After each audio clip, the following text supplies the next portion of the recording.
I stay lean all year round. You never seen me fat. And it's because of the 5 habits I'm about to show you. Single digit body fat, looking like the Oscar statue year round. And I'm gonna show you how to do it too. The last one is the most important one because it has benefits that go way beyond just getting ripped. It'll help you in all facets of life. If you up any one of these, then you're gonna continue this yo-yo where your ass is getting fat sometimes and you have to diet, then you get fat again and you have to diet, and you're gonna keep up this goddamn charade indefinitely. Then you have fat ass kids. They ain't gonna be good at sports. Having asthma attacks on the basketball court because they gotta carry around all that fat they inherited from you. Here's the habits I use to not be as fat as you year round. Number 1, you gotta track your calories. I keep a little food scale with me everywhere I go. I be at restaurants, some of the best restaurants in the world, and I'll break out my food scale. I weigh everything I eat. It sounds excessive. You know what's excessive to me? The fact that 1,500 Americans die every day of obesity-related diseases. That's excessive. That's extreme. To put that in perspective, on 9/11, 3,000 Americans died. But motherfuckers is dying from being fat every day. 1,500 Americans. That's excessive to me. I don't want to track all my calories, man. It sounds like this is too difficult, blah, blah, blah. Yo, just putting numbers in the phone, man. You sound like a bitch. You know, you don't even have to keep a scale on you like me. I want to be more precise. There's been times the battery in my scale would die or something. I take a picture of my food, upload it to ChatGPT and say, yo, estimate how many ounces this is. Then I put that into MyFitnessPal. And it's pretty accurate. So I track everything I eat in MyFitnessPal. So here's the reason why that's so important, because some of y'all fat right now. Statistically, most of y'all fat right now. So here's a study done by Duke University. They took a bunch of fat boys and they say, hey, fat boy, all we want you to do is track your calories for 90 days.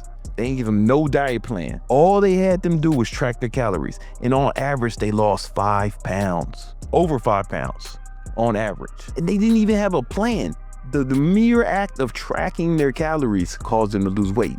Why? When you are tracking something, now you're more cognizant of what you're eating instead of just putting anything in your mouth like a whore. Just eating anything like you indiscriminately, like you don't even give a fuck. But when you start tracking, then you start making what? Better decisions. Most people have no fucking idea how many calories they're eating. Like humans are really bad at making those kind of estimates. Like my girlfriend, she started tracking her calories at one point. She had this big Dominican breakfast where she had the big ass bananas and salami and a bunch of other Dominican shit. She was like, God damn, this is like 1,000 calorie breakfast. Oh yeah? But that's most people. They have no idea how many calories they're eating. And that's why some people are so fat. It's not that difficult. You don't even have to use a scale like me. If you didn't watch anything else in this video, this alone will help you. Because otherwise, you are literally just fucking guessing. I've been a trainer for over 25 years. And everyone who says, man, I tried everything, man. What do I need to do to get where I can't? I tried everything. After they say they try everything, I say, have you tried tracking your calories? They say no. I'm like, motherfucker, you tried everything except the one thing that'll work. It's just putting numbers in a phone. You know what is difficult? I see motherfuckers hanging from the roof of my condo cleaning the windows. That's difficult. Putting numbers in a phone is fucking easy, bro. But now we need to start tracking how many calories we burn each day. If you want to lose fat, you have to burn more calories than you consume. This is what's called being in a caloric deficit. If you have to burn more calories than you consume to lose fat, shouldn't you know how many calories you're burning? How do you know how many calories you burn these days? Get yourself some sort of fitness tracker. I used to use the Whoop, but it looked kind of dorky. Or I would wear a suit with the Whoop on and I felt like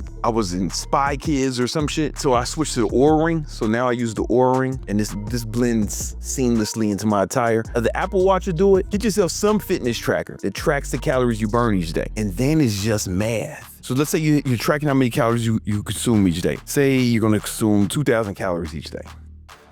Then you want to see how many calories you're burning each day. Now let's do some math. You say you want to burn a pound of fat a week. Every pound of fat you want to lose, you have to burn 3,500 calories, which means you have to burn 500 calories more than you consume each day. If you do that for 7 days in a row, that'd be 3,500 calories. You'll burn a pound of fat a week. Let's say you burn in 2,500 each day, which is fucking light work. And it's nothing. Like you can do that without even trying, right? Boom. You see, do that every day, man. You burn 3,500 calories. You would have burned a pound of fat. Now here's the thing. These fitness trackers, none of them are 100% accurate. You might have to make adjustments, right? Let's say you do all this on paper, it says that you should have burned a pound of meat and you don't, then you might have to up the amount of calories you burn and then make the adjustment and calibrate it based off your fitness tracker. But we just want to make sure we're in a range and then we can adjust accordingly based off the data. But here's where people fuck up. They say, man, you know, I eat good most days. And here's what this is like most days. Let's say you ate good on day 1 and even day 2, but then day 3, you know, you was like, oh man, I ate good 2 days. And one day won't hurt. You know, everything in moderation. One day won't hurt. Oh, then this is Friday, right? So maybe you after work, man, you go to the function, you have some extra sweets or some candies and cakes and shit. And then it's the weekend. Maybe you go out again on the weekend. And then Sunday, man, maybe it's your kid's birthday party or some shit. You're like, all right, I could have some of the cake. You ate good some days. You still ended up doing nothing. You look at how many calories you burn. 0 total, right? Because you were in a caloric surplus some days, you were in a deficit some days, so you ended up accomplishing nothing. It sucks being inconsistent because you end up accomplishing, you do just enough to fail if you're inconsistent. You got to be consistent with this shit. I have a tracker in here, right? It's a Notion template. It's 100% free. It's called the Victory Vision Planner, and you can actually start mapping this shit out the way I just did, but it's a little more advanced than what I did just now. And it's 100% free. The third thing you need to do is you need to get 1 gram of protein per pound of body weight. I know your favorite YouTuber said, man, you only need that much fucking protein. You only need 0.8 grams per pound of body weight. That's what the studies say, and that's where your favorite YouTuber got that shit from. But here's the thing. Those studies were done in controlled environments. We live in the real world, right? The motherfuckers in the studies, they was drinking out of beakers and shit. You know, motherfuckers with lab coats were giving them the food. We live in the real world. And in the real world, the FDA allows food labels to be off by 20% in either direction. You get a fucking bar or something and it says 10 grams of protein. Legally, it might be fucking 12.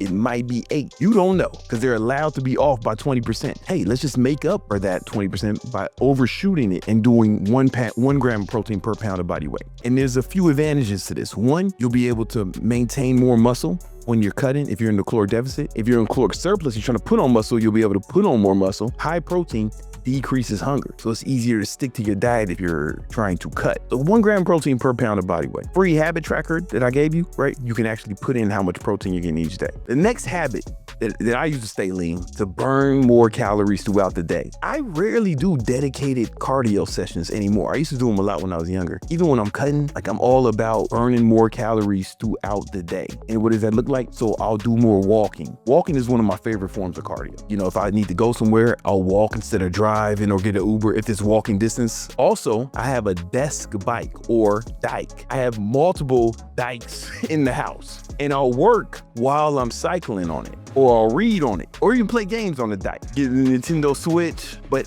I'm on the dike pedaling while I'm doing this way. I burn more calories throughout the day. So sometimes there'll be days where I have multiple meetings, and most of my meetings are on Zoom, and I'll be on the bike for hours. But like I'm pedaling slowly, not enough where it's like affecting my breath, but that adds up. And this is how sometimes I'll end up burning 4,000 calories total that day. If you don't have a dike, you can just walk more, right? Take the stairs when you go places. Sometimes when I'm with my son, I'll make sure that when he's running around, I'm running around with him. I'm not one of these fat dads sitting down on the bench while the kids play. I'm getting it in. I'm chasing motherfuckers around. I'll take my son to the trampoline park and I'll be like, nah, we need 2 pair of socks. It's about to go down. Also, I'm tracking how many calories I burn each day. You can use your kids to get in better shape, right? Kids want to run around and play and do fucking fun shit. Do it with them. If you got a girlfriend or a wife, you can go on walks with your wife. You can have sex with your wife. Don't let her get on top. Now you burning calories and improving your relationship. It's a win-win.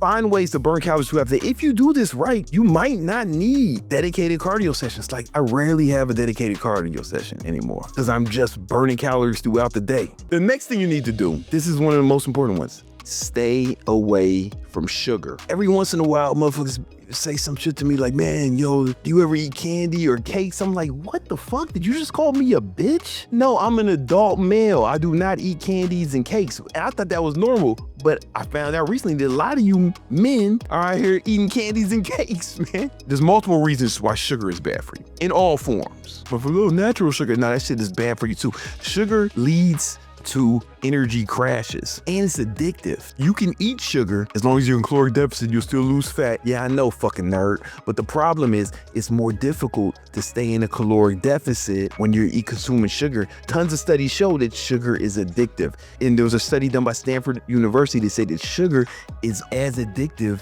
as a lot of class A narcotics. So yeah, you can lose weight and still eat sugar, but it's gonna be more difficult to be in a caloric deficit if you're eating sugar. Why are you making it more difficult than it needs to be? Only form of sugar you can eat is if you eat whole fruits. Not fruit juice, but whole fruits, because whole fruits have fiber inside of it that actually mitigates a lot of the effects, the negative ramifications of the sugar. If you're drinking fruit juice, it's concentrated sugar, and they throw out the best part of the fruit, which is the fiber, and it's just concentrated sugar. And make no mistake, the sugar molecule in fruit is the same molecule as table sugar. There's really no difference. But the difference when you're eating whole fruit, that's okay because it has so much fiber. Juice is a scam. I'm on keto and I even eat berries sometimes. I eat berries almost every day because you can eat berries on keto. There's studies that show that sugar leads to depression. Like, people who consume more sugar have higher rates of depression. People who consume more sugar have higher symptoms of anxiety and stress and depression.